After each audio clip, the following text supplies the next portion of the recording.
ગુરુ છે ને એ કઈક અલગ વસ્તુ છે. राम कृष्ण से कौन बड़ा, उन्होंने भी तो गुरु किन, तीन लोक के वो धनी पर सदगुरु के आधीन. જે ત્રણ લોકના ધણી છે ને એ સદગુરુને આધીન છે. જેને આપણે ભગવાન કહીએ છીએ ને એ સદગુરુને આધીન છે. પણ એવા સદગુરુ કોણ અને એવા સદગુરુ કેમ થવા? ગુરુ થવું હોય તો થવા એવું નથી. ગુરુ થવાની વાત નથી. ગુરુ તો ઘટ ભીતરમાં પ્રગટ થવા જોઈએ ત્યારે ગુરુ થાય એવું છે. ગુરુ બનવું હોય ને તો એ બનવાની વસ્તુ નથી.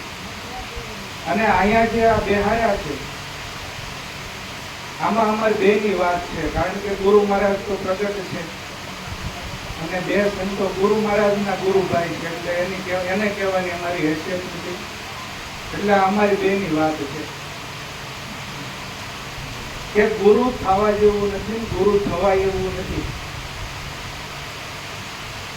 ગુરુ મહારાજ જ્યારે સદગુરુ ભગવાને જે આપણને વચન આપ્યું છે, જે રેણી આપી છે, જે જ્ઞાન આપ્યું છે, એ જ્ઞાનમાં જ્યારે આપણે ભરપૂર થાય ત્યારે સદગુરુ મહારાજનું પ્રાગટ્ય આપણામાં થાય છે.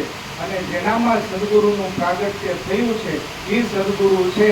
અહીંયા બેહવાથી ગુરુ થવા એવું નથી. આ એક વ્યવસ્થાનો ભાગ છે. 50 વિદ્યાર્થીનો ક્લાસ હોય તો એમાં એક જણા મોનિટર બનાવે. એ મોનિટર છે એ શિક્ષકની જગ્યાએ ઉભો રહીએ કે બધાનું ધ્યાન રાખી શકે, તો વાતો કરતું હોય તેને ના પાડી શકે, પણ એ મોનિટર શિક્ષક ન કહેવાય. મોનિટર છે એ શિક્ષક કહેવાતો નથી. શિક્ષક થવું હોય તો ભણવું પડે. 10મું ભણે, 12મું ભણે, એમએસસી, બીએસસી, એમએડ, બીએડ ની ડિગ્રી મળે ત્યારે શિક્ષક બને. એમ આ અધિકાર આપવો એક વ્યવસ્થા છે, એ એક મોનિટર છે. એનો મતલબ એવો નથી ગુરુ થઈ ગયા. અને જેને અધિકાર નથી આપ્યો એ ગુરુ ન થઈ શકે એવું નથી.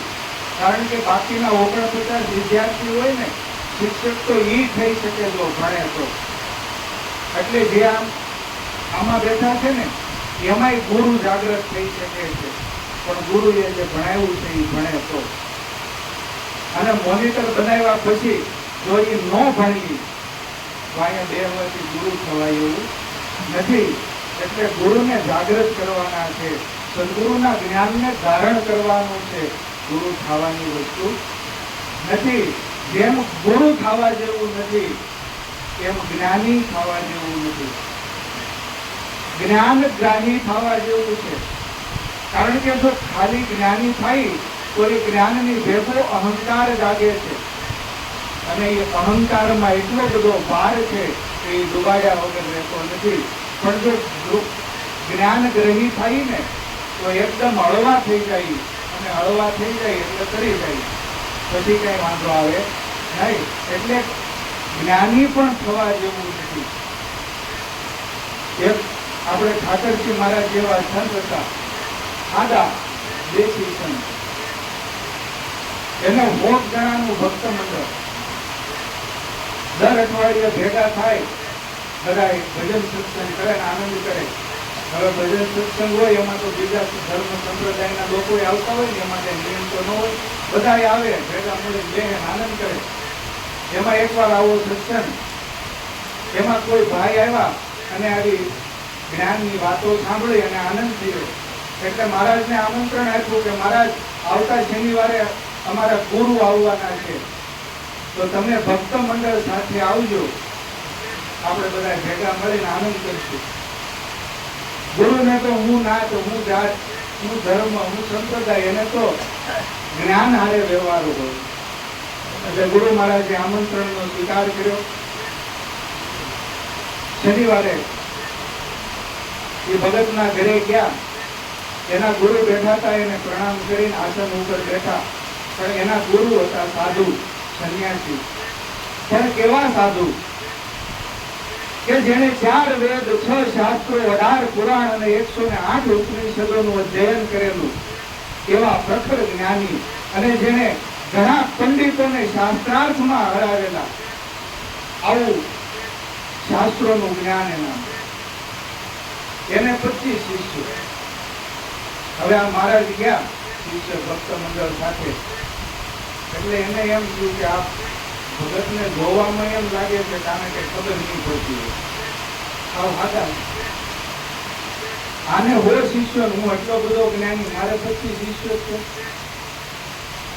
એટલે આમ સભા બરાબર જામી ને, એટલે મહારાજને કીધું કે મહારાજ તમારા આટલા બધા શિષ્યો છે તો તમે જ્ઞાની હશો. ગુરુ મહારાજ કે બાપુ અમારે તો હું, ગુરુ મહારાજે આપ્યું ને અમે બધા આનંદ કર્યો, બાકી અમે કઈ જાણતા નથી. ના, પણ એવું ના હોય, કારણ કે આટલા બધા શિષ્યો છે, તમે જ્ઞાની હોવ. હવે તમે જ્ઞાની, હું જ્ઞાની, આજ આપણે શાસ્ત્રાર્થ કરવો છે. જો હું હારી જાઉં તો મારા શિષ્યો તમારા, તમે હારી જાઓ તો તમારા શિષ્યો મારા. ગુરુ મહારાજને ખબર પડી ગઈ કે આની દાનત બગડી. પણ ગુરુ પ્રગટ થયેલા હતા, ગુરુ બનેલા નહોતા. અને જ્યાં ગુરુ પ્રગટ થયા હોય ને એનો રસ્તો ગુરુ બતાવે. એટલે મહારાજે કીધું બાપુ તમારી વાત સાચી, તમે મને તમારી સામે બેહીને શાસ્ત્રાર્થ કરી શકું એવી મારી લાયકાત સમજી, એ તમારી મહાનતા છે. પણ બાપુ મને હરકી ટપાલ વાંચતા નથી આવડતું. હવે મને આવું શાસ્ત્રોનું વેદોનું જ્ઞાન ક્યાંથી હોય? પણ છતાંય તમને એવું લાગતું હોય તો તમે પેલા નક્કી કરો મારી લાયકાત છે કે નહીં. તમને એમ લાગે કે મારી લાયકાત છે તો આપણે કરશું. બાપુને એમ થયું કે આ વધારે સરળ કર્યું, કારણ કે જો મારી સામે બેહીને શાસ્ત્રાર્થ કર્યો હોત ને, હાર્યા હોત ને, તો જગતને કહી શકે કે હું આવા મહાન પંડિતની સામે શાસ્ત્રાર્થમાં હાર્યો. હવે તો જગત એમ કે આની લાયકાત નહોતી, ગુરુ થઈને ફરતો હતો. એટલે બાપુ કે તો પછી શું કરવું, તમે કયો એમ કરી. એટલે મહારાજે કીધું મહારાજ બાપુ હું તમને 2-3 પ્રશ્ન પૂછું, એના આધારે તમારે નક્કી કરવાનું મારી લાયકાત છે કે નહીં. બાપુને તો ખબર જ હતી કે આને બીજું કઈ જ્ઞાન તો છે નહીં, આ પૂછીને આપણને હું પૂછે. એટલે બાપુએ કીધું પૂછો. એટલે ગુરુ મહારાજે પહેલો પ્રશ્ન પૂછ્યો કે બાપુ હું કોણ છું? હવે શાસ્ત્રોમાં બધે વર્ણન તો છે, આત્મા છે એ સરાસર વ્યાપક છે, આત્મા વગરની કોઈ જગ્યા ખાલી નથી, આવું ઘણું બધું વર્ણન તો છે. બાપુ કે તમે આત્મા છો. મારે કે બરાબર, તો બાપુ તમે કોણ છો? શાસ્ત્રોમાં વર્ણન તો એમનું છે ને, એવું નામ રૂપ ને ગુણ રહિત સચ્ચિત આનંદ સ્વરૂપ આત્મા છું. એટલે બાપુએ કીધું હું આત્મા છું. બાપુ કે તો હવે તમે આત્મા ને હું આત્મા, તો તમે શાસ્ત્રાર્થ કરશો કોની સાથે? आप में आप समाऊं, अब किसको मैं समझाऊं, मेरे सिवा कोई और नहीं दूजो, अब किसके गुण में गाऊं. આમાં જ્યાં છે ને એકનો એક જ છે, તમે આત્મા છો ને હું આત્મા છું, તો તમે શાસ્ત્રાર્થ કરશો કોની સાથે? જો તમે મને શાસ્ત્રાર્થમાં હરાવશો તો આ જગત એમ કહે કે આ એને હરાવી અને આટલો બધો આનંદિત થાય છે, અને જો તમે હારી જાઓ તો જગત એમ કહે કે આટલો બધો જ્ઞાની હતો પણ પોતાથી હારી ગયો. બાપુ આમાં તમે શાસ્ત્રાર્થ કરશો કોની સાથે? એટલે ખાલી જ્ઞાન છે ને એમાં આવો અહંકાર ઉભો થાય છે, પણ જે જ્ઞાન ગ્રાહી થયા છે ને એ હળવા છે, એનામાં સદગુરુનું પ્રાગટ્ય થાય છે અને એને સદગુરુ તારી લે છે. એમાં કોઈ વેદોનું શાસ્ત્રોનું કોઈ ભણતરની જરૂર નથી. એટલે આવું ગુણ ગ્રહિત થયા જેવું છે. બહુ જ્ઞાનમાં મજા નથી. અને અહીંયા કોરે કોરા બેહાણ હોય ને તો એ તો પાછું બહુ અઘરું છે. પૂરેપૂરું અહીંયા બેહાય ને એ તો બહુ અઘરું છે. અને ઘણી વાર બે હતા ને 2-5 જણા બેઠા હોય ત્યારે હું ઘણી વાર કહેતો, જો કે આવું ન જોઈએ, પણ એ સમજવાની વાત છે કે આપણને ભક્ત મંડળમાં કોઈ ઉપર દાજ હોય ને તો એને અધિકાર અપાવી દેવાય, એટલે એ સીધો નરકમાં જઈને પડે. કારણ કે આ રસ્તો એવો છે, આમાંથી વચ્ચે એક રસ્તો એવો આવે છે, જો એ જાગ્રત હોય અને ત્યાંથી ત્રાણ કાપી લે તો બચી જાય. બાકી આ છે ને 6 લેનનો આરસીસી રોડ છે. આમાં બહુ મજા આવે છે. હવા 150 ઉપર ગમકાવે જાય ને તો એ સીધો ખાડામાં પડે તો એ ખબર પડે કે ગયા ત્યાં સુધી આમાં મજા જ છે. કારણ કે ઊંચા આસને બેહારે, હાર પહેરાવીને પગે લાગી જાય, આ કોને ન ગમે? પણ આમાં સારા વાત નથી. જ્ઞાનગ્રાહી થયા જેવું છે, હળવું થયા જેવું છે, એમાં મજા આવે.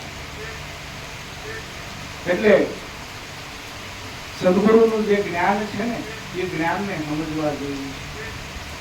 અને સમજી અને પછી જે એનો આનંદ છે ને એ આનંદની મસ્તીમાં રહેવા જેવું છે. બાકી બહુ વહીવટમાં પડ્યા જેવું નથી. અને સદગુરુ મહારાજે એવી કૃપા કરી કે જે ન દેખાય એનો દીદાર કરાવ્યો, જે ન લખાય એને લખાય, એની લખવાની એંધાણી બતાવી દીધી.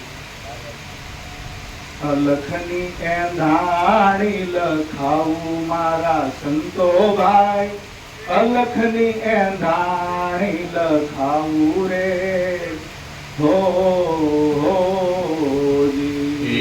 અલખની એંધાણી લખાવું મારા સંતો ભાઈ, અલખને એંધાણી લખાવું રે હોજી. ધરણી વિના હું તો દોરી બનાવું ને નિત નિત તપી લાવું રે હોજી. ધરણી વિનાની દોરી બનાવું ને નિત નિત તપનાવું રે હોજી. એરે પિયતમાં એક જ ફળ છે, એરે પિયત મારે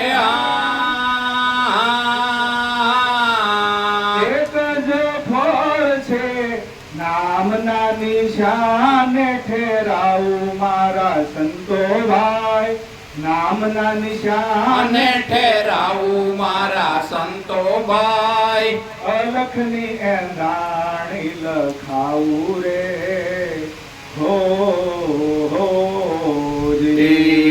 અલખની એંધાણી લખાવું મારા સંતો ભાઈ, અલખની એંધાણી લખાવું રે હોજી.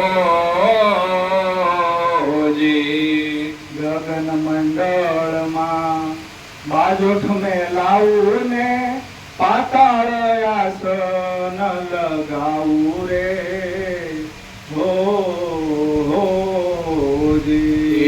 ગગન મંડળમાં બાજોટ મેલાવું ને પાતાળ આસન ઠેરાવું રે હોજી.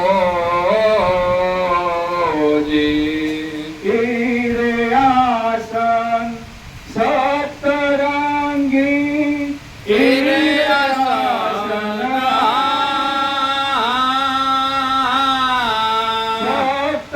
સપ્તરંગી, રંગ વિના હું રંગાવું મારા સંતો ભાઈ, રંગ વિના હું રંગાવું મારા સંતો ભાઈ, અલખની એંધાણી લખાવું રે હોજી.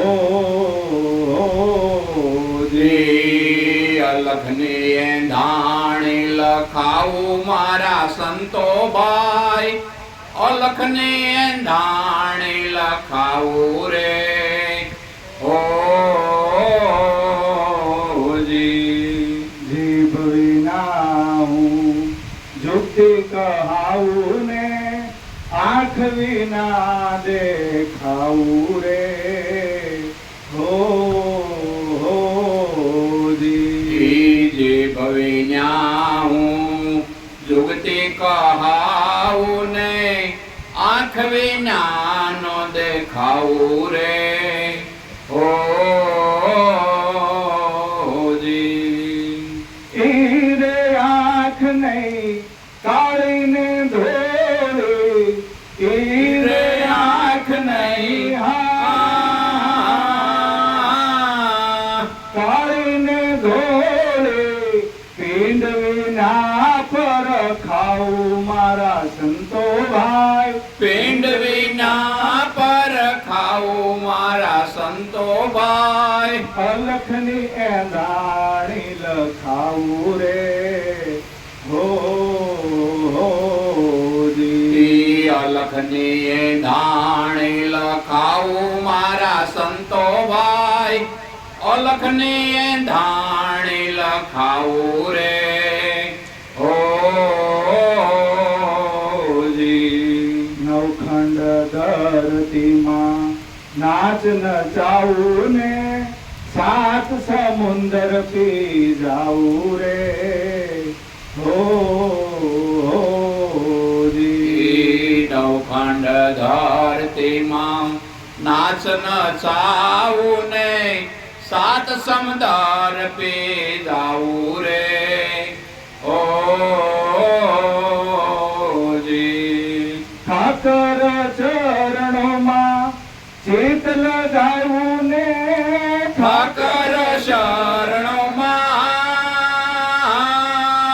શરણોમાં ચેત લગાવું ને ચેતનય અમર કહાવું મારા સંતો ભાઈ ભાઈ ચેતનય અમર કહાવું મારા સંતો ભાઈ અલખની એંધાણી લખાવું રે હો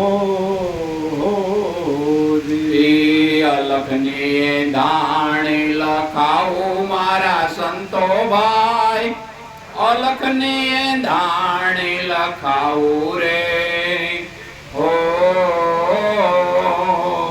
જી. અલખની એંધાણી લખાવું મારા સંતો ભાઈ અલખની એંધાણી લખાવું રે હો જી. અલખની ધાણી લખાવું મારા સંતો ભાઈ અલખની ધાણી લખાવું રે હો જી. સદગુરુ મહારાજ